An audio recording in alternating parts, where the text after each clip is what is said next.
La majorité des musulmans sont fanatiques. Ils ne cherchent pas la vérité, mais ils ont choisi où devrait sortir la vérité. J'ai fait une vidéo où j'ai parlé de la barbe en islam, parce qu'il y a un certain hadith qui dit que de laisser la barbe dans le but de faire la différence entre les juifs et les musulmans. Et à travers cela, il y a les savants. La majorité disent que enlever ta barbe, c'est haram. C'est-à-dire quelqu'un qui rase sa barbe complètement a commis un péché. Selon la majorité des savants sunnites. Et moi, j'ai fait la vidéo et j'ai dit c'est faux. Parce que si vraiment le prophète alayhi salam a dit de laisser pousser sa barbe et de ne pas les raser pour mettre la différence entre nous avec les juifs, et cela devient un péché lorsqu'on rase complètement, alors qu'est-ce qu'on va dire où le prophète alayhi salam a dit de porter les chaussures pour faire la prière dans le but de faire la différence entre nous les musulmans et les juifs? Est-ce que vous comprenez ce que je dis? Si vraiment c'est obligatoire de garder sa barbe et l'enlever est un péché, alors ça doit être obligatoire pour tous les musulmans de faire la prière avec les chaussures, et enlever les chaussures devient un péché aussi. De la même manière, enlever la barbe devient un péché. C'est pour ça que je dis les gens n'ont pas compris ce hadith. On ne doit pas suivre les Arabes dans les coutumes. Parce que si on se base sur ce hadith, alors il y a un autre hadith encore où le prophète alayhi salam dit les juifs et les chrétiens ne se teignent pas les cheveux et la barbe. Alors mettez la différence entre les juifs et les chrétiens en mettant les teintures sur la tête et la barbe. Alors pourquoi les musulmans ne mettent pas teinture sur la tête aujourd'hui? Pour mettre cette différence. Pourquoi les teintures ne sont pas obligatoires?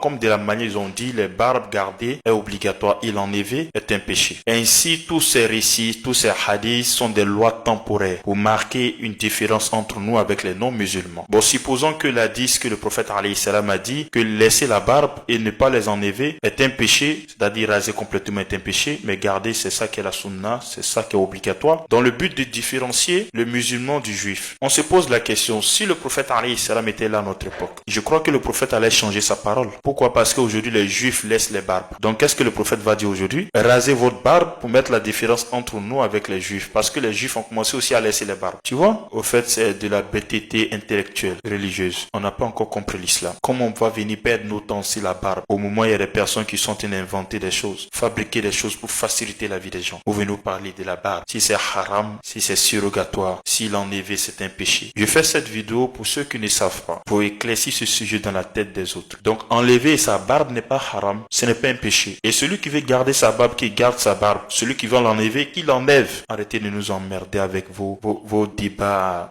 C'est pas quoi dire. Bref.